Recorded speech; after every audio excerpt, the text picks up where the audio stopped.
Hello साथियों, कैसे हैं आप सभी। मैं विवेक एक बार फिर से आप सभी साथियों का आपके अपने परिवार एग्जामपुर में हार्दिक स्वागत करता हूं। हम है एग्जामपुर कलम से क्रांति। कहते हैं कि लहरों से डर कर नौका पार नहीं होती, कोशिश करने वालों की, मेहनत करने वालों की कभी हार नहीं होती। सभी को गुड मॉर्निंग, सुप्रभात, जय हिंद। बाबा श्याम सरस्वती जी का नाम लेकर शुरू करते हैं रोज सुबह करंट अफेयर स्ट्रेटेजी के। और जैसे मैं यहां पर आपको पढ़ाऊं वैसे वैसे आपको मन में क्या करना है, दोहराना है। जैसे पूछे 36वां कोणार्क महोत्सव ये किस राज्य में आयोजित किया गया। अब सभी जानते हैं कोणार्क महोत्सव की बात हो रही है। तो कोणार्क सूर्य टेम्पल है भाई, कोणार्क सन टेम्पल या कोणार्क सूर्य मंदिर भी कहते हैं। तो ध्यान दीजिएगा, 1250 ईस्वी में, कब की बात है, 1250 ईस्वी में नरसिंह देव प्रथम के द्वारा, नरसिंह देव प्रथम, और ये पूर्वी गंग वंश का राजा था। ये कौन से वंश का राजा था, पूर्वी गंग वंश का राजा था, पूर्वी गंग वंश।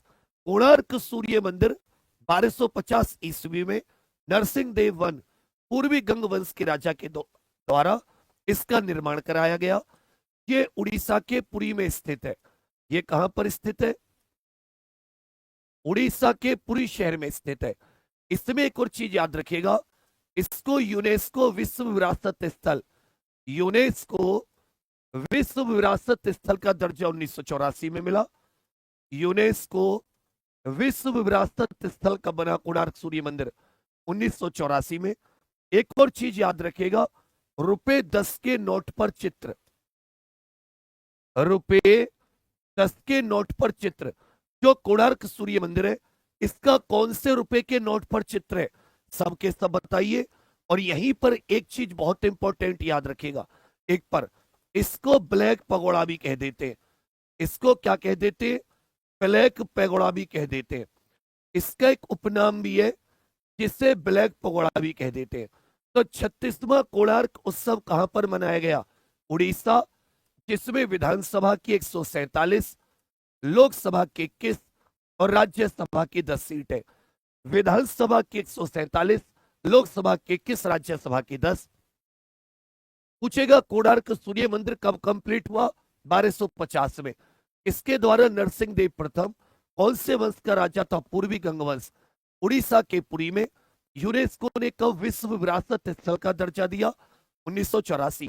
कौन से रुपए के नोट पर है, 10 रुपए के नोट पर। और इसको और क्या कहा जाता है, इसे साथी याद रखिएगा, ब्लैक पगोड़ा के नाम से भी जाना जाता है। पहले का उत्तर भी आपका बिल्कुल सही है। तो मेरे साथ दोहराया करो, ये सब एक एक चीज इंपॉर्टेंट है। ये सब साथी पेपर में स्टैटिक जीके में पूछी जाती है।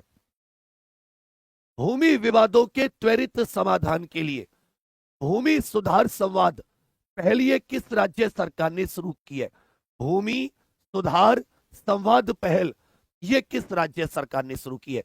ध्यान दीजिएगा, एक 7वीं अनुसूची में राज्य सूची होती है जिस पर कानून बनाने का अधिकार केवल राज्य को होता है। तो चाहे भूमि की बात कर ले या भूमि सुधार की बात कर ले, भूमि भूमि सुधार की बात कर ले, या फिर याद रखिएगा साथी भू राजस्व की बात करें, ये सब कौन सी सूची के विषय हैं, भारत में भूमि, भूमि सुधार और भू राजस्व ये किस सूची के विषय हैं?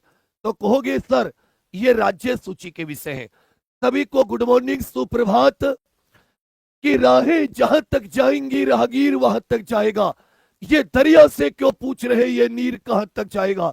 रे खींच धनु की डोर, निशाना साधो अपनी मंजिल का, बाकी बाद में देखेंगे ये तीर कहां तक जाएगा।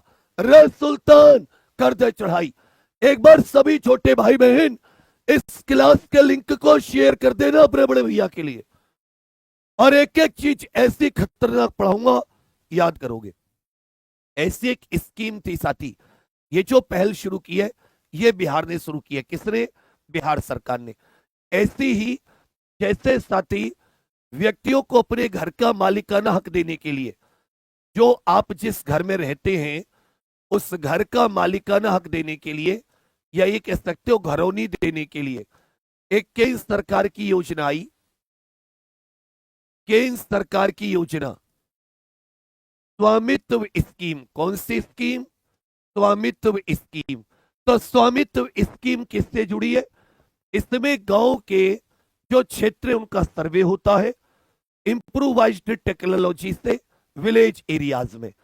तो घरौनी केंद्र सरकार की स्वामित्व स्कीम है, 24 अप्रैल 2020 को लॉन्च की गई। 24 अप्रैल 2020 को लॉन्च।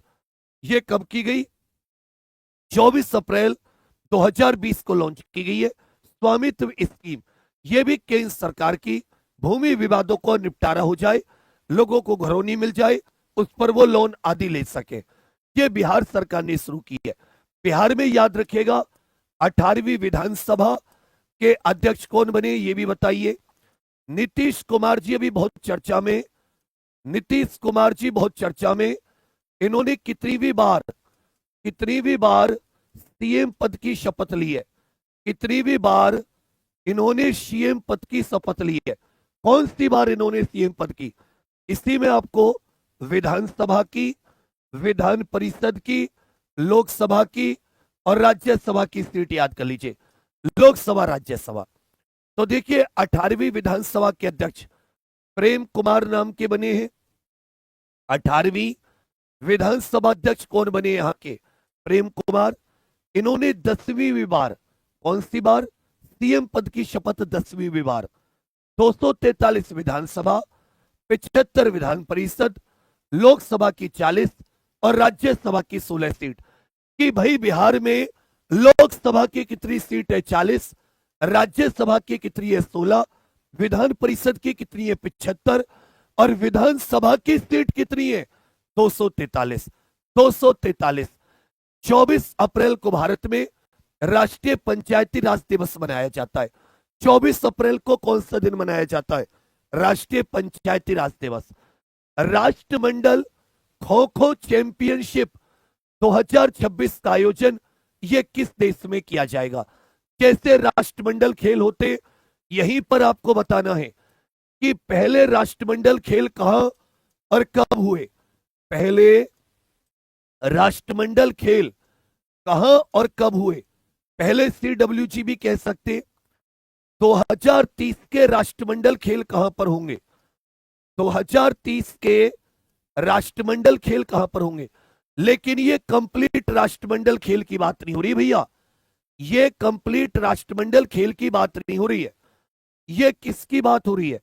ये कंप्लीट राष्ट्रमंडल खेल की बात नहीं हो रही है। अच्छे से याद रखिएगा, हम लोग यहां पर किसकी बात कर रहे हैं? राष्ट्रमंडल नाम से खो खो चैंपियनशिप की बात कर रहे हैं। अब खो खो से संबंधित याद रखिएगा, ये अपने बचपन में किस किसने खो खो का खेल खेला है? ये जो खो खो का खेल होता है इसे किसने खेला है? ध्यान दीजिएगा, इसमें एक टीम में 12 खिलाड़ी होते। कितने होते? 12। परंतु फील्ड पर एक समय में 9 होते हैं। परंतु फील्ड पर एक टाइम में 9 खिलाड़ी होते हैं। फील्ड पर एक टाइम में कितने खिलाड़ी होते हैं? एक टाइम में 9 खिलाड़ी होते हैं। अच्छे से याद रखिएगा, यहां से पूछेगा भाई कि खो खो के खेल में एक टीम में कितने खिलाड़ी होते? कहोगे सर 12 खिलाड़ी। लेकिन एक समय पर फील्ड में कितने खिलाड़ी होते? कहोगे सर 9 खिलाड़ी। जो खो खो का पहला वर्ल्ड कप है, यह भी बहुत इंपॉर्टेंट है। खो खो का पहला वर्ल्ड कप, यह 2025 में खो खो का पहला वर्ल्ड कप हुआ है, जिसमें पुरुष और महिला दोनों में भारत की टीम विजेता रही है। पुरुष और महिला दोनों में भारत की टीम विजेता रही है और नेपाल की टीम उपविजेता। नेपाल की टीम क्या रही है? उपविजेता। जबकि भारत की टीम क्या रही है? यह विजेता रही है। तो पूछेगा कि पहला खो खो वर्ल्ड कप कहां पर आयोजित किया गया था? 2025 जनवरी में, यह नई दिल्ली में। 2025 जनवरी में नई दिल्ली में। पुरुष और महिला दोनों कैटेगरी का वर्ल्ड कप किसने जीता था?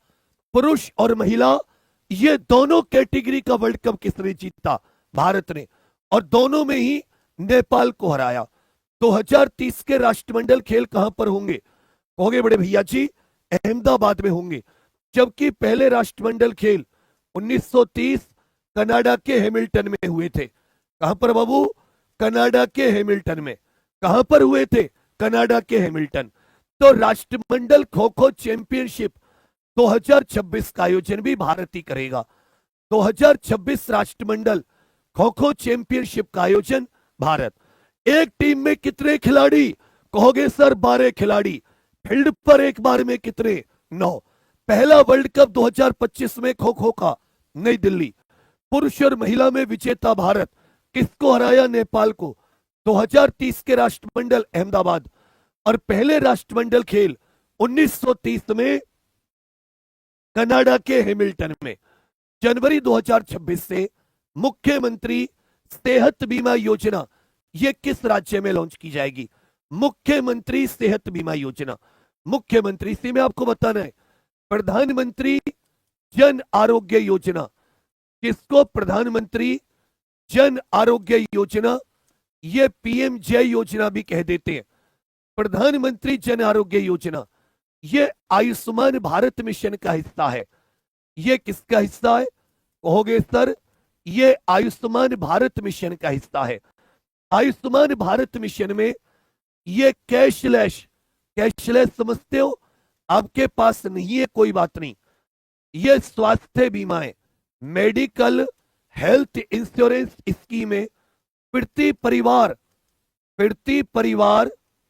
एक परिवार प्रति वर्ष 5 लाख रुपए तक का स्वास्थ्य बीमा, 5 लाख रुपए तक का इलाज, 5 लाख रुपए तक का फ्री इलाज, 5 लाख रुपए तक का फ्री इलाज।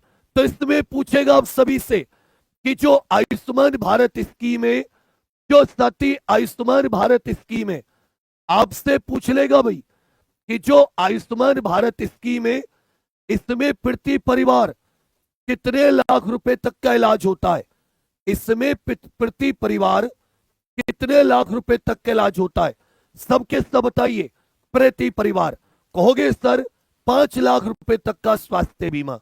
इसी को आगे बढ़ाते हुए पंजाब सरकार मुख्यमंत्री सेहत बीमा योजना लेकर आ रही है और इसमें 10 लाख रुपए तक का इलाज, प्रति परिवार रुपए 10 लाख तक का इलाज। इसमें कितने लाख तक का इलाज? प्रति परिवार रुपए 10 लाख तक का यह मुफ्त इलाज की योजना है, जिसको मुख्यमंत्री सेहत बीमा योजना। याद रखिएगा, पंजाब की बात करें तो पंजाब में विधानसभा सीट कितनी है? 113। लोकसभा कितनी है? विधानसभा 117, लोकसभा 13 और राज्यसभा की 7 सीट। विधानसभा की 117, विधानसभा की 117, विधानसभा की 117, लोकसभा की 13 और राज्यसभा की 7, लोकसभा की 13 और राज्यसभा की 7। ये पीएमजे योजना 23 सितंबर 2018 रांची से लॉन्च की थी। कहां से भैया? रांची झारखंड से। 23 सितंबर 2018 रांची झारखंड से। और बीमा से संबंधित भारत की संस्था इरडा, जो इरडा है 1999 में बनी। इरडा का हेडक्वार्टर कहां पर है? हैदराबाद में। इरडा का हेडक्वार्टर कहां पर है? हैदराबाद। सेमिकॉन इंडिया 2025 में प्रस्तुत किए गए भारत के पहले स्वदेशी 32 बिट माइक्रो प्रोसेसर चिप का नाम क्या है? यह 100% वाला क्वेश्चन है। भारत की पहली चिप या भारत का पहला स्वदेशी माइक्रो प्रोसेसर भी कह दो। यह साथी गाड़ी से लेकर और फ्रिज और मोबाइल से लेकर जो अंतरिक्ष यान होते हैं उन सब में इनका इस्तेमाल किया जाता है। इसको सेमीकंडक्टर चिप कहते हैं या इसको साथी माइक्रो प्रोसेसर कहते हैं। यह भारत का पहला स्वदेशी 32 बिट प्रोसेसर चिप, जिसका नाम है विक्रम 3201। भारत के पहले स्वदेशी चिप का नाम क्या है? 3201। देखिए, हुआ कुछ ऐसे कि ट्रांजिस्टर करके एक चीज होती है। क्या? ट्रांजिस्टर। ट्रांजिस्टर का आविष्कार किसने किया? यहां से पूछेगा स्टैटिक जीके में, क्योंकि आपके पेपर में स्टैटिक जीके में आविष्कार और आविष्कारक ये बहुत बहुत इंपॉर्टेंट टॉपिक है या नहीं है? आविष्कार और आविष्कारक करके जो टॉपिक है, ये क्लास रोज सुबह 7 बजे होती है। मेरा गला फट गया कहते कहते, रोज सुबह 7 बजे आया करो, लेकिन तुम्हें कोई असर नहीं पड़ा। फिर से कहूंगा तुम सबसे कि डुबकियां सिंधु में गोताखोर लगाता है, मतलब प्रयास कि डुबकियां सिंधु में गोताखोर लगाता है, जा जाकर खाली हाथ लौट कर आता है, मिलते नहीं मोती यूं ही गहरे पानी में, पड़ता दुगना विश्वास इसी हैरानी में, आखिर मुट्ठी खाली उसकी हर बार नहीं होती, मेहनत करने वालों की, कोशिश करने वालों की कभी हार नहीं होती। एक बार सबके सब साथी शेयर कर देना, 1 सेकंड का समय लगेगा मेरे भाइयों, मेरी छोटी बहनों। ऐसे समझ लो तुम्हारा खून का रिश्ते में भाई बहन ना हूं बेशक, लेकिन एक गुरु शिष्य का, तुम्हारे सपने मेरे सपने, तुम्हारे माता पिता के सपने मेरे सपने।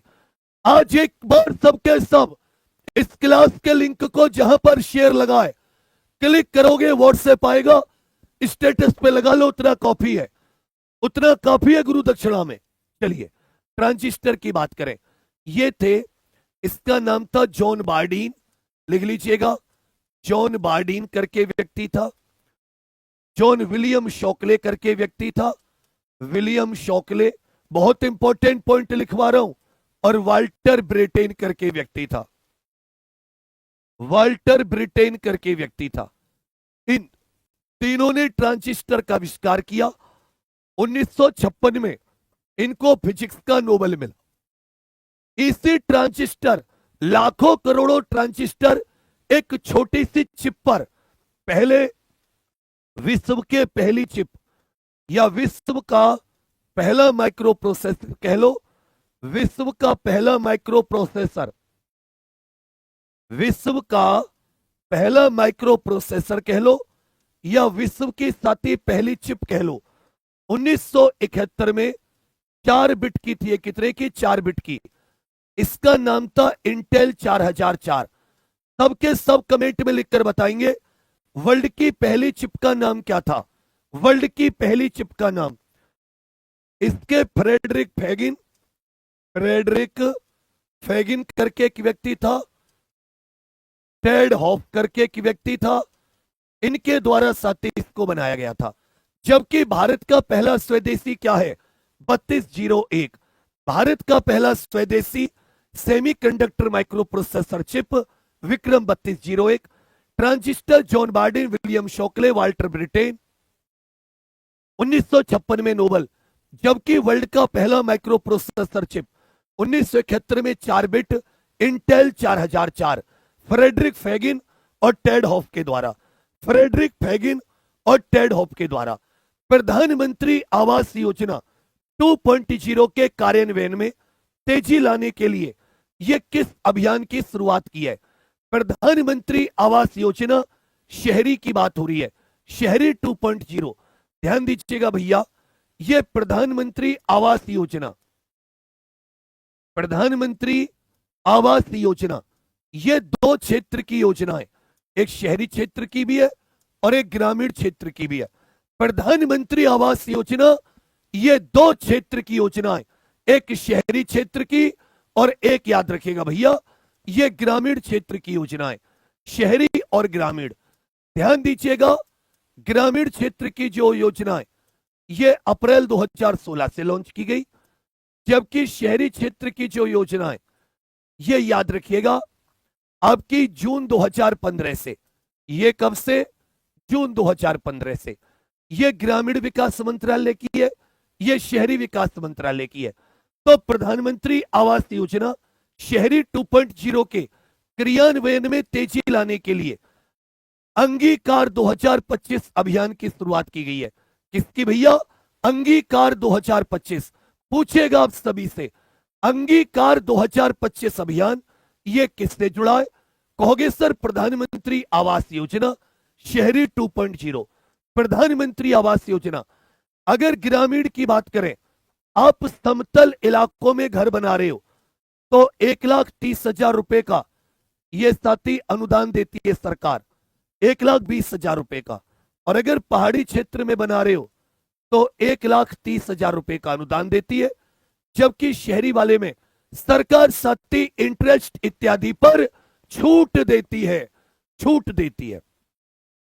छठे का उत्तर भी, NIRF रैंकिंग 2025 की समग्र श्रेणी में 7वीं बार शीर्ष स्थान किसे प्राप्त हुआ है? NIRF रैंकिंग 2025 ये भारत के विश्वविद्यालय आदि की रैंकिंग होती है। भारत के विश्वविद्यालय आदि की रैंकिंग, ये जो NIRF रैंकिंग है, इसकी समग्र कैटेगरी में 7वीं बार शीर्ष स्थान किसको प्राप्त हुआ है? IIT मद्रास को प्राप्त हुआ है। किससे प्राप्त हुआ भैया? IIT मद्रास। समग्र कैटेगरी में भी IIT मद्रास, इंजीनियरिंग कैटेगरी में भी IIT मद्रास। समग्र कैटेगरी और इंजीनियरिंग कैटेगरी में किससे प्राप्त हुआ है? IIT मद्रास, पहली चीज। जबकि विश्वविद्यालय कैटेगरी जो होती है, जो यूनिवर्सिटी की कैटेगरी है, तो यूनिवर्सिटी कैटेगरी में भारतीय विज्ञान संस्थान बेंगलुरु। हमेशा कई बार साथ ये क्वेश्चन आया है कि भारतीय विज्ञान संस्थान कहां पर स्थित है? इंडियन इंस्टीट्यूट ऑफ साइंस भी कह देते हैं। यह कर्नाटक की राजधानी बेंगलुरु में स्थित है। यह कहां पर स्थित है भैया? कर्नाटक की राजधानी बेंगलुरु। याद रखिएगा, IIT मद्रास ने टॉप किया है, इस समय IIT मद्रास ने टॉप किया है। जबकि भारतीय विज्ञान संस्थान कहां पर स्थित है? कहोगे सर बेंगलुरु में स्थित है। ऑपरेशन सिंदूर नाम से पुस्तक किसने लिखी है? ऑपरेशन सिंदूर। यहां पर हाल ही में कुछ चर्चित पुस्तकें लिखवा रहा हूं। फ्लैश किताब किसके द्वारा लिखी गई है? लोन लाइनेस, अंग्रेजी की किताब है, of Sonia and Sunny. Loneliness of Sonia and Sunny, Sunny और सोनिया का अकेलापन, अंग्रेजी की किताब है, किसकी है? बर्निंग अर्थ, ये किताब किसकी है? बर्निंग अर्थ, ये साथी किताब किसकी है? सबके सब खींच करके उत्तर दीजिए कि सफलता एक चुनौती है, स्वीकार करो। जैसे कोई तुमसे, चाहे कितना भी ताकतवर इंसान क्यों ना हो, अगर तुमसे वो भिड़ जाता है तो तुम ये नहीं देखते तुम कमजोर हो ताकतवर, उसका मुकाबला करते हो। ऐसे ही असफलता है, ये दुनिया में तुम्हें सबसे ज्यादा अनादर यही कराती है, और इसी को चुनौती मानकर लग जाओ कि असफलता एक चुनौती है, स्वीकार करो। क्या कमी रह गई देखो और सुधार करो। जब तक ने सफल हो नींद चैन को त्यागो तुम, संघर्ष का मैदान मत छोड़ भागो तुम। कुछ किए बिना ही जय जयकार नहीं होती, और कोशिश करने वालों की और मेहनत करने वालों की कभी हार नहीं होती। फ्लैश याद रखिएगा, इनको सती बुकर पुरस्कार मिला है। इस किताब को क्या मिला है? 2025 का बुकर प्राइज। इस किताब को 2025 का बुकर प्राइज। यह किरण देसाई की पुस्तक है। सोनिया सनी, सन से निकलती है किरण, ऐसे याद कर लेना, सन से निकलती है किरण। बर्निंग अर्थ सुनील अमृत की किताब है, भारतीय मूल के सुनील अमृत, भारतीय मूल के सुनील अमृत की burning earth. Kiran Desai, loneliness of Sonia and Sunny. Flesh David Szalay, सबकी याद रखिएगा, यह सेवानिवृत्त लेफ्टिनेंट जनरल KGS ढिल्लो की किताब है। ऑपरेशन सिंदूर किसकी किताब है? KGS ढिल्लो। आवाज कहां तक जानी चाहिए? लाहौर तक, धुआं उड़ जाना चाहिए। 8वें का उत्तर भी आपका बिल्कुल सही है। 56वीं GST परिषद की बैठक, बहुत कुछ सीखोगे इस क्वेश्चन में, ध्यान दीजिएगा। सबके सब पेन कॉपी लेकर बैठिएगा। 56वीं GST का अर्थ होता है वस्तु एवं सेवा कर। सामान पर और सेवा पर लगता है वस्तु एवं सेवा कर। यह किस प्रकार का टैक्स है? अप्रत्यक्ष इनडायरेक्ट टैक्स है, जिसको ग्राहक देता है, भुगतान ग्राहक करता है, लेकिन जमा दुकानदार करता है। वस्तु एवं सेवा कर। तो GST याद रखिएगा, यह अप्रत्यक्ष टाइप का कर है, इनडायरेक्ट, कब से लागू है भारत में? 1 जुलाई 2017 से। कौन से संविधान संशोधन से? 101वां संविधान संशोधन द्वारा। ये याद रखिएगा, डेस्टिनेशन कर है।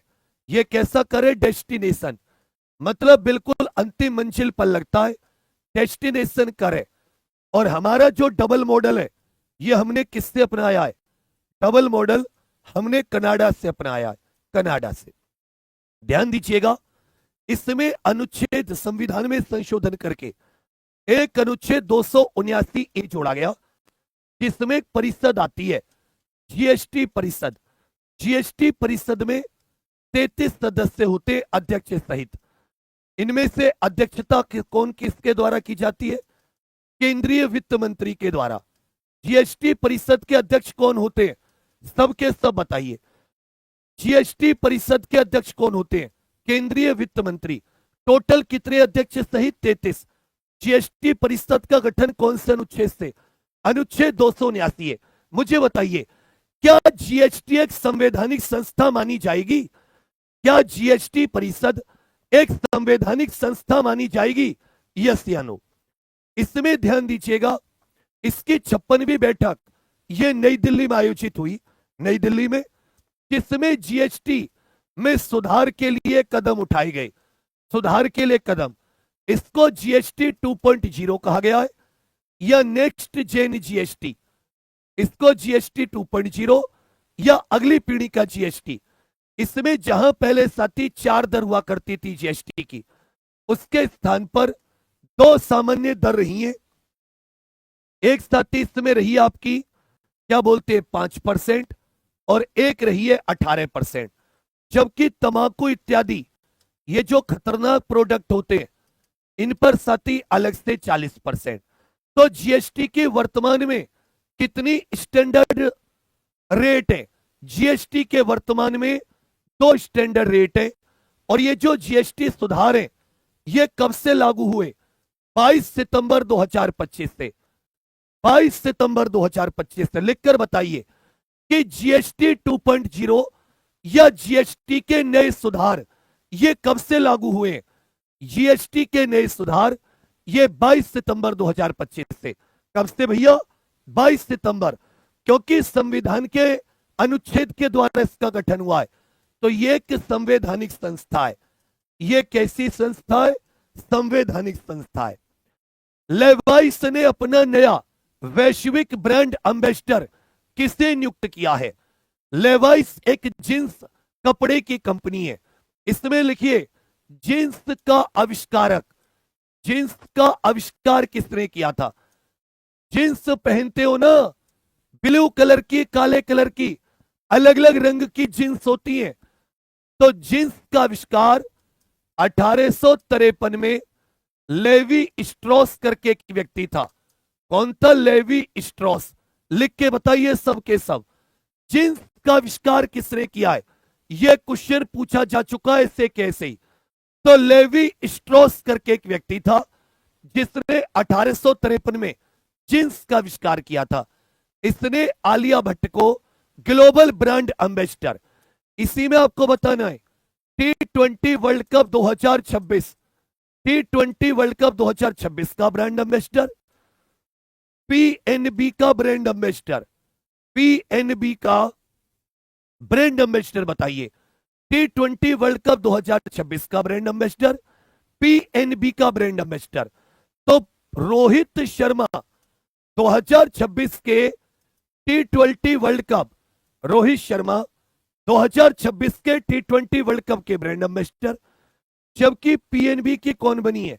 हरमनप्रीत कौर। पीएनबी की कौन बनी है भैया? हरमनप्रीत कौर। और लेवाइस ने अपना global brand ambassador Alia Bhatt को चुना है। ग्लोबल ब्रांड एम्बेसडर किसको चुना है? कहोगे सर आलिया भट्ट को चुना है। खींच के लेकर चलिएगा। Mother Mary comes to me, most important किताब है, 100% पूछे जाने वाली। मदर मेरी कम्स टू मी, ये संस्मरण किस प्रसिद्ध भारतीय लेखिका ने लॉन्च किया है? यह संस्मरण किस भारतीय लेखिका ने लॉन्च किया है? तो देखिए एक बुकर प्राइज होता है। कौन सा बुकर प्राइज? यह सती साहित्य का पुरस्कार है और अंग्रेजी में लिखे साहित्य को दिया जाता है, अंग्रेजी में, जिसका प्रकाशन यूनाइटेड किंगडम में हुआ हो, यूके के द्वारा। इसमें जो पहला दिया गया था, पहला ये 1989, ये पहला 1969 में दिया गया था। पहला कब दिया गया था? 1969 में, पीएच न्यूबाई। इसमें पूछेगा इसकी पहली भारतीय विजेता, बहुत इंपॉर्टेंट है, पहली भारतीय जिन्होंने अवार्ड जीता महिला पुरुष दोनों में, 1997 में अरुंधति रॉय। नाम सुना है भाई? अरुंधति रॉय। अरुंधति रॉय ने पुरस्कार जीता गॉड ऑफ स्मॉल थिंग्स के लिए। गॉड ऑफ स्मॉल थिंग्स करके इनकी किताब थी, उसके लिए। तो यहां से कई क्वेश्चन बन जाते हैं। ये इसलिए ज्यादा प्रसिद्ध है क्योंकि ये पहली भारतीय जिन्होंने बुकर प्राइज जीता है। आपसे पूछ लेगा कि पहली भारतीय का नाम बताइए जिन्होंने बुकर प्राइज जीता। पहली भारतीय जिन्होंने बुकर प्राइज जीता 1997 में अरुंधति रॉय। 1997 में किस किताब के लिए? गॉड ऑफ स्मॉल थिंग्स के लिए। इन्हीं अरुंधति रॉय की किताब है mother Mary comes to me. Mother Mary comes to मी। इसके बाद में 2006 में यह किरण देसाई ने जीता। किरण देसाई ने जीता इनहेरिटेंस ऑफ लॉस के लिए। अरे किताबें पूछता नहीं है क्या तुम्हारे पेपर में? भर भर के पूछता है। इनहेरिटेंस ऑफ लॉ,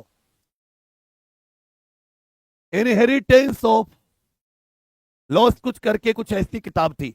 और 2008 में अरविंद अडिगा ने जीता। 2008 में अरविंद अडिगा ने व्हाइट टाइगर किताब के लिए, व्हाइट टाइगर किताब के लिए। तो कई क्वेश्चन यहीं से पूछ लेगा, व्हाइट टाइगर किसकी किताब है? जैसे टाइगर अड़ गया, तो 2008 में अरविंद अडिगा बुकर प्राइज जीता। इनहेरिटेंस ऑफ लॉस किसकी किताब है? 2006 में किरण देसाई की। जबकि पहली भारतीय जिन्होंने बुकर प्राइज जीता था अरुंधति रॉय थी 1997। इन्हीं की नई किताब आई है mother Mary comes to me. Mother Mary comes to मी। 2025 में जेंड वाट में आयोजित डच ग्रैंड प्रिक्स किसने जीती है? यह सती फॉर्मूला 1 रेस होती है। यह कैसी रेस होती है? कहोगे सर फॉर्मूला 1 रेस। नाम क्या है? डच। डच मतलब नीदरलैंड में आयोजित हुई। यह कहां पर आयोजित हुई? नीदरलैंड।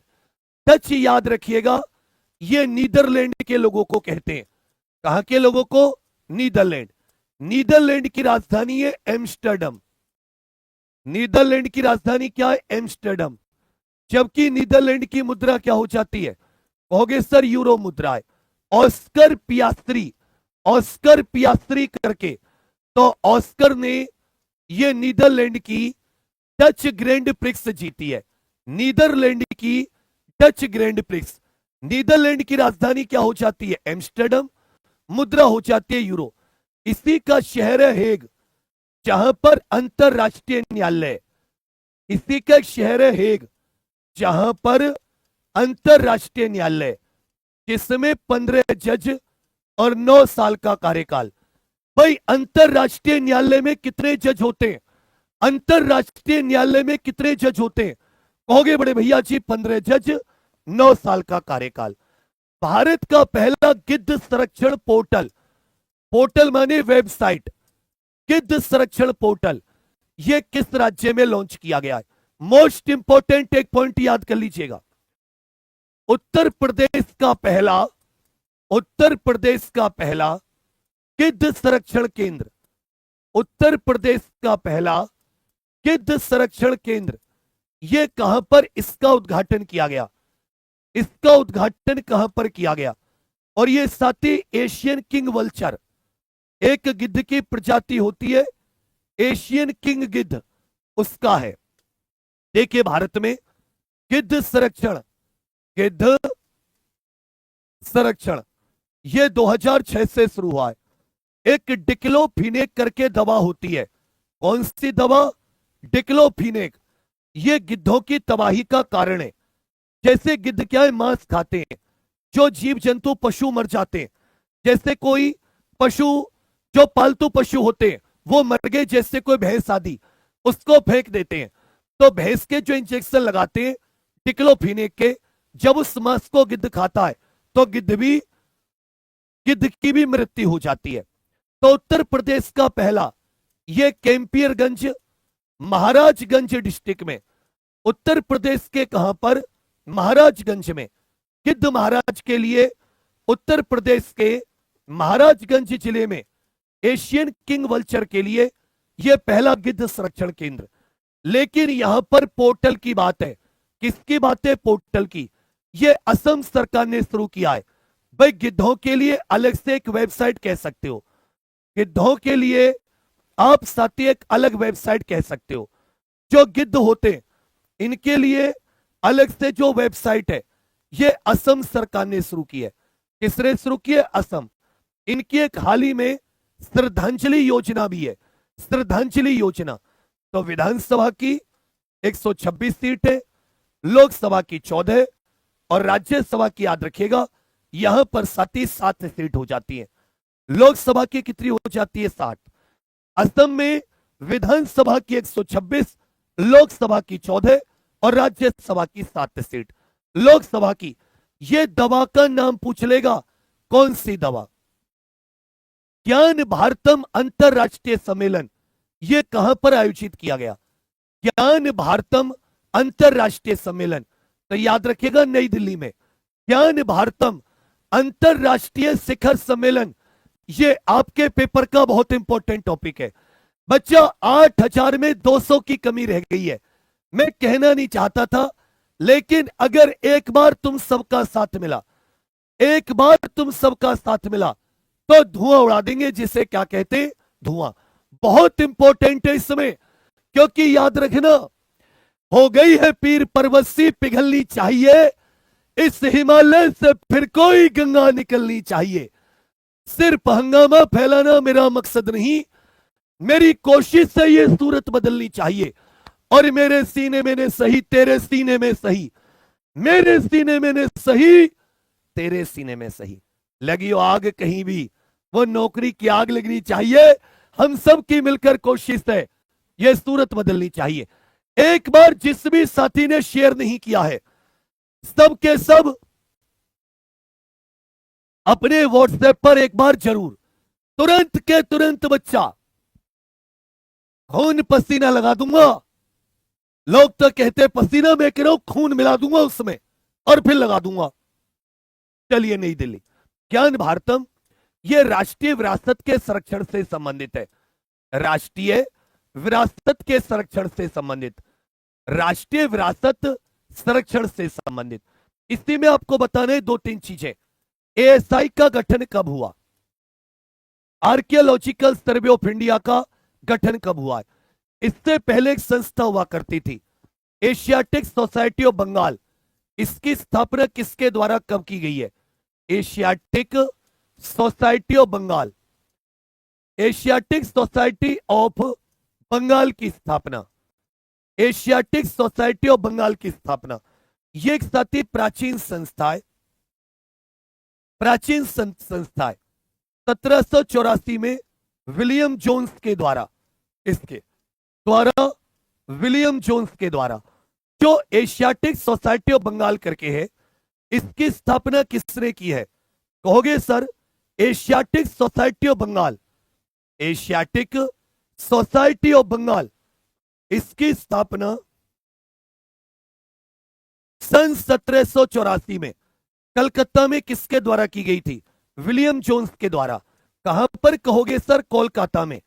और इसी के सहयोग से 1861 में अलेक्जेंडर कनिंघम के द्वारा, अलेक्जेंडर कनिंघम के द्वारा, अलेक्जेंडर कनिंघम के द्वारा, कहोगे सर, एएसआई का गठन अलेक्जेंडर कनिंघम के द्वारा। तो archaeological survey of India, ASI का गठन कब हुआ है? कहोगे सर 1861। 200-300 क्रॉस नहीं कर पा रहे हम, इतना खींच कर ले आए। एक बार फिर से, अभी छोटे भाई बहन अपने इस बड़े भाई के लिए, जिसने अभी व्हाट्सएप पर इसको शेयर नहीं किया था, एक बार जरूर शेयर कर देना बच्चा। नई दिल्ली में ज्ञान भारतम का आयोजन किया गया है। ये दोनों बहुत पूछता है। ASI 1861, Alexander Cunningham, Asiatic society of Bengal 1784, William Jones. Skechers company है जूतों की, स्केचर कंपनी है जूतों की, कपड़ों की। हाल ही में किस भारतीय क्रिकेटर को अपना नया ब्रांड एम्बेसडर बनाया है? किस भारतीय क्रिकेटर को अपना नया ब्रांड एम्बेसडर? जैसे अभी मैंने लिखवाया था, आलिया भट्ट को किसने बनाया है? रोहित शर्मा किस चीज के बने? देखो कैसे याद होती है चीजें। रोहित शर्मा किस चीज के बने? हरमनप्रीत कौर, भारतीय क्रिकेटर, कप्तान महिला टीम की। हरमनप्रीत कौर को किसने अपना ब्रांड एम्बेसडर बनाया है? हरमनप्रीत कौर को। तो ध्यान दीजिएगा, इसके चर्च ने मोहम्मद सिराज को, इसके चर्च ने मोहम्मद सिराज को अपना, इसके चर्च ने किसको कहोगे sir? Mohammed Siraj. Levi's company है, इसने आलिया भट्ट को। World T20 world cup 2026, T20 world cup 2026 के रोहित शर्मा। और पीएनबी बैंक जो हो जाता है, Punjab national bank, Punjab national bank, Harmanpreet Kaur. भाई Punjab national bank, Harmanpreet Kaur. T20 world cup 2026, Rohit Sharma. Levi's, Alia Bhatt. जबकि मोहम्मद सिराज को स्केचर्स, मोहम्मद सिराज स्केचर्स। 20वां वैश्विक स्थिरता शिखर सम्मेलन, यह किस शहर में आयोजित किया गया? 20th global sustainability summit. Most important है, मोस्ट इंपॉर्टेंट। 20वां वैश्विक स्थिरता शिखर सम्मेलन, 20वां वैश्विक स्थिरता शिखर सम्मेलन, यह साथी कहां पर आयोजित हुआ?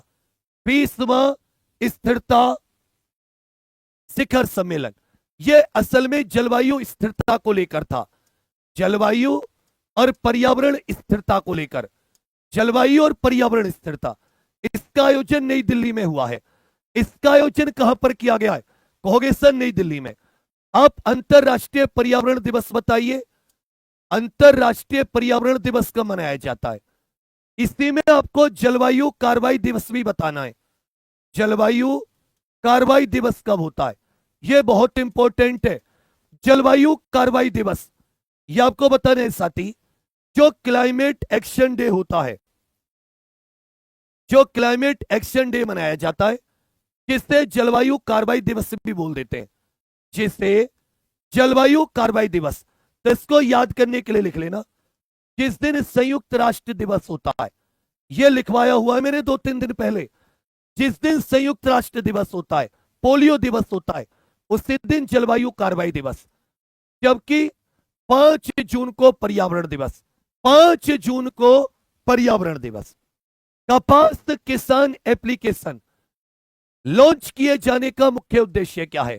कपास किसान ऐप। तो ध्यान दीजिएगा, एक साथी सिल्वर फाइबर रिवॉल्यूशन करके है, सिल्वर फाइबर क्रांति। यह किसका उत्पादन बढ़ाने के लिए? कपास, केंद्रीय कपास अनुसंधान संस्थान कहां पर है? केंद्रीय कपास अनुसंधान संस्थान, केंद्रीय कपास अनुसंधान संस्थान कहां पर है? यह देखिए, कपास के लिए सबसे बेस्ट मिट्टी, कपास के लिए सबसे बेस्ट मिट्टी कौन सी होती है? कपास उत्पादन बढ़ाने के लिए एक क्रांति है जिसका नाम है सिल्वर फाइबर क्रांति। यह सिल्वर फाइबर क्रांति साथी किसका उत्पादन बढ़ाने के लिए? देख लो, शायद हम लोग 200 भी नहीं कर पा रहे। एक बार बच्चा 8000 का आंकड़ा टच करा दीजिए, सबके सब। हौसला आता है तुम्हारे साथ से, हौसला कि कोई साथ देना दे, तू चलना सीख ले, हर आग से हो जा वाकिफ, तू जलना सीख ले। ये नागपुर में, कहां पर भैया? नागपुर। कपास के लिए रेगुर मृदा, रेगुर मृदा, या जिसे साथी काली मिट्टी कह देते हैं, ब्लैक सॉइल, ब्लैक सॉइल भी कह देते हैं। तो काली मिट्टी या रेगुर सॉइल जो होती है, यह कपास के लिए सबसे बेस्ट। और इसका उद्देश्य क्या है? कि भाई कपास किसान के द्वारा जो जैसे कोई कपास उगा रहा है तो उस कपास को आप ऐसा कह सकते हैं एमएसपी के माध्यम से खरीदा जा सके, एमएसपी के माध्यम से खरीदा जा सके। और कपास खरीफ की फसल होती है। कपास कौन से मौसम की फसल है? यह खरीफ के मौसम की फसल होती है। कपास खरीफ के मौसम की। केंद्रीय कपास अनुसंधान नागपुर। और मिट्टी कौन सी बेस्ट होती है? कहोगे सर रेगुर मृदा। यूपीआई लेन देन ने अगस्त 2025 में पहली बार कितने ट्रांजैक्शन का आंकड़ा पार किया? बहुत इंपॉर्टेंट क्वेश्चन है। यूपीआई की फुल फॉर्म, यूपीआई की विस्तृत फुल फॉर्म बताइए। इससे साथ ही कब लॉन्च किया गया था? यूपीआई को कब और यूपीआई को किसके द्वारा लॉन्च किया गया था? यूपीआई को किसके द्वारा? 20 बिलियन ट्रांजैक्शन, 20 बिलियन ट्रांजैक्शन पार किए। यूपीआई की फुल फॉर्म लिख लेना सब के सब, और एक बार अपने मन में रिपीट करो। यूनिफाइड, बोलो unified payments, unified payments interface, unified payments interface. बोलो मेरे साथ एक एक बार, unified payments interface, unified payments interface, unified payments interface, UPI. इससे साथी अप्रैल 2016 में, अप्रैल 2016 में, अप्रैल 2016 में इसको लॉन्च किया गया था एनपीसीआई के द्वारा। भारतीय राष्ट्रीय भुगतान निगम जो 2008 में बना, मुंबई जिसका हेडक्वार्टर है, मुंबई जिसका हेडक्वार्टर है। Unified payments interface. चलिए भैया, 2025 कॉमनवेल्थ वेट लिफ्टिंग चैंपियनशिप में मेडल टैली में शीर्ष स्थान किस देश ने प्राप्त किया है? 13 मेडल जीतकर कॉमनवेल्थ के नाम से वेट लिफ्टिंग चैंपियनशिप, इसका आयोजन गुजरात के अहमदाबाद में किया गया। इसका आयोजन कहां पर किया गया? कहोगे सर गुजरात के अहमदाबाद में। Commonwealth weight lifting championship, Bharat इसमें टॉप पर रहा है। भारत इसमें किस पर रहा है? टॉप पर। भारत इसमें टॉप पर। मीराबाई चानू, ये साथी वेट लिफ्टिंग, भारोत्तोलन बोलते हैं। वेट लिफ्टिंग को क्या बोलते हैं छोटे? भारोत्तोलन बोलते हैं। एनसीईआरटी ने अपना 65वां स्थापना दिवस पर कौन सा डीटीएच चैनल लॉन्च किया है? मोस्ट इंपोर्टेंट है। 1 सितंबर 1961 को एनसीईआरटी की स्थापना, 1 सितंबर 1961। एनसीईआरटी की स्थापना 1 सितंबर 1961। बाल वाटिका किस नाम से भैया? बाल वाटिका के नाम से डीटीएच चैनल लॉन्च किया है। किस नाम से? बाल वाटिका। दो बार बोलो, एनसीईआरटी बाल वाटिका, एनसीईआरटी बाल वाटिका, एनसीईआरटी बाल वाटिका। चलिए, किस संगठन ने पहली बार air India SATS airport services private limited को सुरक्षा मंजूरी प्रदान की है? एयरपोर्ट से संबंधित भारत सरकार का कौन सा डिपार्टमेंट है एयरपोर्ट से संबंधित? देखिए, अंतरराष्ट्रीय नागरिक उड्डयन संगठन 1944 में, ये तो पूरी दुनिया के जितने भी हवाई जहाज आदि हैं वो कैसे उड़ेंगे उनके नियम बनाता है हवा में। मॉन्ट्रियल कनाडा में नागर विमानन निदेशालय भारत सरकार का डिपार्टमेंट है, जिसको डीजीसीए कहते हैं। अभी इंडिगो वाले कांड में डीजीसीए का नाम बहुत उछला। नागर विमानन महानिदेशालय, नागर विमानन महानिदेशालय। ब्रिक्स सीसीआई हेल्थ केयर शिखर सम्मेलन की अध्यक्षता किसने की है? ब्रिक्स। तो ब्रिक्स साथी आप सभी जानते हैं कि इसकी 2025 में ब्रिक्स का जो सम्मेलन हुआ है यह कहां पर हुआ है? कहोगे सर ब्रिक्स का सम्मेलन 2025 में ब्राजील में। ब्रिक्स का सम्मेलन 2025 में ब्राजील में हुआ है। कहां पर हुआ भैया? ब्राजील में। जबकि प्रतापराव जाधव हेल्थ केयर शिखर सम्मेलन एक ब्रिक्स का बैंक होता है, जिसको न्यू डेवलपमेंट बैंक कहते हैं। इसका हेडक्वार्टर शंघाई में, इसका हेडक्वार्टर चीन के शंघाई में। इसका हेडक्वार्टर कहां पर है? चीन के संघाई में। तो ब्रिक्स हेल्थ केयर शिखर सम्मेलन, इसकी अध्यक्षता प्रताप राव जाधव के द्वारा। किसके द्वारा? प्रताप राव जाधव। युद्ध अभ्यास 2025, संयुक्त सैन्य अभ्यास, यह किस स्थान पर शुरू हुआ? भारत और अमेरिका के बीच होता है। यह युद्ध अभ्यास किसके बीच होता है? भारत और अमेरिका। युद्ध अभ्यास 2025 यह संयुक्त सैन्य अभ्यास है। यह कहां पर? यह साथी Alaska, America. Fort Wainwright, Alaska, America. America के अलास्का में एक फोर्ट है जिसका नाम है फोर्ट वेनराइट। वहां पर याद रखिएगा, भारत और अमेरिका के बीच में संयुक्त सैन्य अभ्यास, युद्ध अभ्यास का आयोजन, संयुक्त सैन्य अभ्यास। 29वें बैडमिंटन, विश्व बैडमिंटन चैंपियनशिप। देखिए, यदि विश्व जूनियर बैडमिंटन चैंपियनशिप कहता, विश्व जूनियर बैडमिंटन चैंपियनशिप, यह इंपॉर्टेंट है। अगर जूनियर बैडमिंटन चैंपियनशिप कहता तो ये गुवाहाटी में आयोजित हुई है 2025, असम के गुवाहाटी में। अच्छे से याद रखिएगा, कहां पर? असम के गुवाहाटी। लेकिन जूनियर शब्द बिल्कुल भी नहीं लगा हुआ है। जूनियर शब्द, विश्व बैडमिंटन चैंपियनशिप, इसका आयोजन फ्रांस के पेरिस में हुआ है। इसका आयोजन कहां पर हुआ है? फ्रांस के पेरिस। जबकि बैडमिंटन की सर्वोच्च संस्था BWF, इसका हेडक्वार्टर कुआलालंपुर है। इसका हेडक्वार्टर कहां पर हो जाता है? कहोगे सर कुआलालंपुर। BWF का हेडक्वार्टर कहां पर है? कुआलालंपुर। भागिए मत, अंत तक का क्वेश्चन देखकर जाइए। अंत तक का क्वेश्चन जिसको कहते हैं। भारत अपना पहला 5150 ट्रायथलॉन वर्ष 2026 में किस शहर में आयोजित करेगा? ये जो कोई चीज भारत में पहली बार होती है, ये बहुत इंपॉर्टेंट है। 5150 ट्रायथलॉन का 2026 में आयोजन तमिलनाडु की राजधानी चेन्नई, तमिलनाडु की राजधानी चेन्नई में भारत अपना पहला 5150 ट्रायथलॉन का आयोजन करेगा। सिडबी क्रिप रिपोर्ट के अनुसार लघु व्यवसाय के लिए क्रेडिट बाजार में कौन सा राज्य सबसे आगे है? लघु उद्योग के लिए लोन देने के मामले में कौन सा राज्य? याद रखिएगा, महाराष्ट्र राज्य। मैंने आपको साथ ही सूक्ष्म, लघु और मध्यम उद्योग की नई परिभाषा बताइए। MSME दिवस भी बताइए, अंतरराष्ट्रीय MSME दिवस।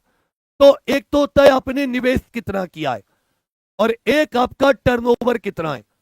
और ये सब किसमें? करोड़ में। किसमें भैया? करोड़ में। 2.5 करोड़, फिर कहोगे सर 25 करोड़, 125 करोड़। 2.5 करोड़, 125, 25, 25, 125।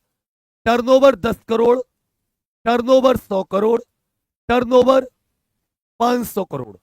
इस प्रकार से परिभाषा। जबकि MSME दिवस कब मनाया जाता है? 27 जून को MSME दिवस मनाया जाता है। प्रत्येक वर्ष 27 जून को क्या मनाया जाता है? कहोगे सर MSME दिवस। तो निवेश में याद कर लेना, 2.5, 25, 125, और टर्नओवर में 10, 100, 500, 10, 100, 500। चलिए, भारत की पहली AI संचालित जनजातीय भाषा अनुवादक आदिवाणी का बीटा संस्करण यह किस मंत्रालय ने लॉन्च किया है? जितनी भी भारत की जनजातीय भाषाएं, उनको ट्रांसलेट करने के लिए एक नया प्रोजेक्ट है आदिवाणी, इसका बीटा संस्करण। तो यह जनजातीय मामलों के मंत्रालय ने जारी किया है। भारत में याद रखिएगा, जनजातीय गौरव दिवस, जनजातीय गौरव दिवस, भगवान बिरसा मुंडा जी का बर्थडे, भगवान बिरसा मुंडा जी की जयंती 15 नवंबर, 15 नवंबर। और एक होता है साथी, जो इंडिजीनस लोग होते हैं, स्वदेशी लोग होते हैं, इंडिजीनस व्यक्तियों का दिवस, यह 9 अगस्त को होता है। इंडिजीनियस लोगों का दिवस यह 9 अगस्त को। किसी के भी जो स्वदेशी जनता होती है, उसके लिए अंतरराष्ट्रीय दिवस 9 अगस्त। जबकि भारत में जनजातीय गौरव दिवस यह 15 नवंबर। जनजातीय गौरव दिवस 15 नवंबर। रमन मैग्सेसे पुरस्कार, रेमन मैग्सेसे पुरस्कार जीतने वाली पहली भारतीय एनजीओ, इंपॉर्टेंट है, 2025 का रेमन मैग्सेसे। जो रेमन मैग्सेसे अवार्ड है इसे एशिया का नोबल कहते हैं। रेमन मैग्सेसे पुरस्कार को क्या कहते हैं? एशिया का नोबल। इसकी स्थापना 1957 में, लेकिन इसको जो पहली बार दिया गया वो 1958 में दिया गया। और पहले भारतीय, इसको जीतने वाले पहले भारतीय संत विनोबा भावे थे। संत विनोबा भावे। और एजुकेट गर्ल्स करके, एजुकेट गर्ल्स करके ये साथी भारत की एनजीओ है। एजुकेट गर्ल्स करके कहोगे सर भारत की एनजीओ, एजुकेट गर्ल्स करके भारत की एनजीओ है। ये पहली एनजीओ बनी है, जबकि पहली भारतीय संत विनोबा भावे जी।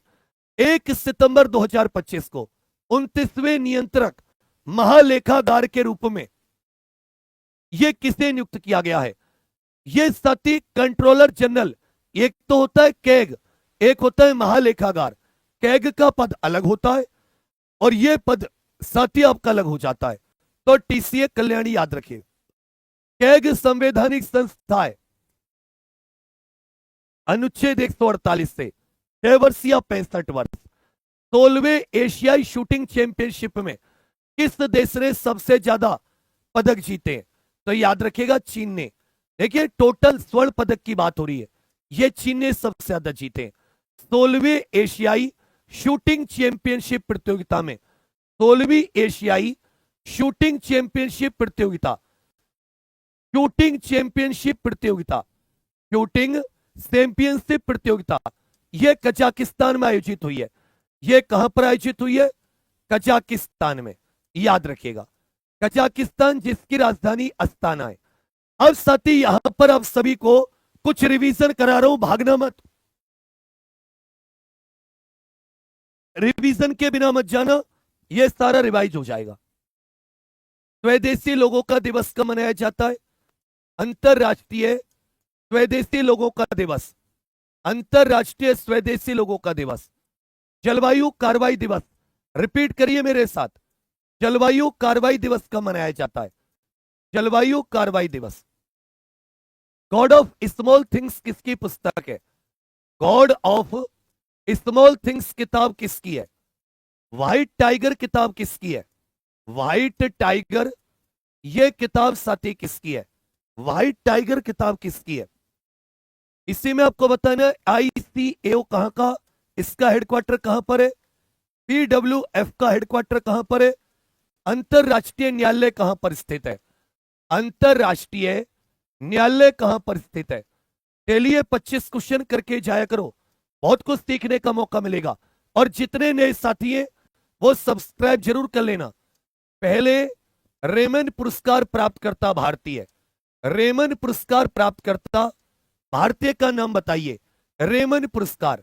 ट्रांजिस्टर का आविष्कार किसने किया? ट्रांजिस्टर का। जबकि वर्ल्ड की पहली माइक्रो प्रोसेसर चिप का आविष्कार किसने किया? वर्ल्ड की पहली माइक्रो प्रोसेसर चिप का आविष्कार। राष्ट्रीय पंचायती राज दिवस कब मनाया जाता है? राष्ट्रीय पंचायती राज दिवस कब मनाया जाता है? राष्ट्रीय पंचायती राज दिवस ये बताइए एएसआई कब बनी? और एशियाटिक सोसाइटी ऑफ बंगाल। कैसे पेपर बाहर आएगा मुझे बताओ? अरे पेपर बनाने वाला भी तो तुम्ही में से हम ही में से होता है। एशियाटिक सोसाइटी ऑफ बंगाल, एक भी क्वेश्चन इधर से उधर नहीं होगा। जो नए साथी है सब्सक्राइब जरूर कर लेना। और पूरे हफ्ते में जितनी स्टैटिक जीके पढ़ाई है इस सबको साथी कल रविवार सुबह 8 से 10, कल वाली क्लास मत छोड़ना, सुबह 8 से 10 कपास अनुसंधान संस्थान। यह साथी कहां पर है? रेगुर मृदा जो होती है यह किसके लिए सबसे बेस्ट कॉटन होती है? रेगुर मृदा यह किसके लिए साथी सबसे बेस्ट कॉटन होती है? जनजातीय गौरव दिवस, जनजातीय गौरव दिवस कब मनाया जाता है? जनजातीय गौरव दिवस साथी कब मनाया जाता है? जनजातीय गौरव दिवस। आपको बताने इसमें से जनजातीय गौरव दिवस कब मनाया जाता है? जनजातीय गौरव दिवस कब मनाया जाता है? जनजातीय गौरव दिवस, ये आपको बता देता है। असम में लोकसभा विधानसभा की सीट, पंजाब में लोकसभा विधानसभा की सीट, बिहार में लोकसभा विधानसभा की सीट, बिहार में लोकसभा विधानसभा की सीट आपको बतानी है कि बिहार में लोकसभा विधानसभा की सीट है। और कैग का अनुच्छेद, कैग का अनुच्छेद बताइए। Controller and auditor general. स्वदेशी लोगों का दिवस 9 अगस्त को मनाया जाता है। जलवायु कार्रवाई दिवस 24 अक्टूबर। God of small things Arundhati Roy. Arundhati Roy कौन है?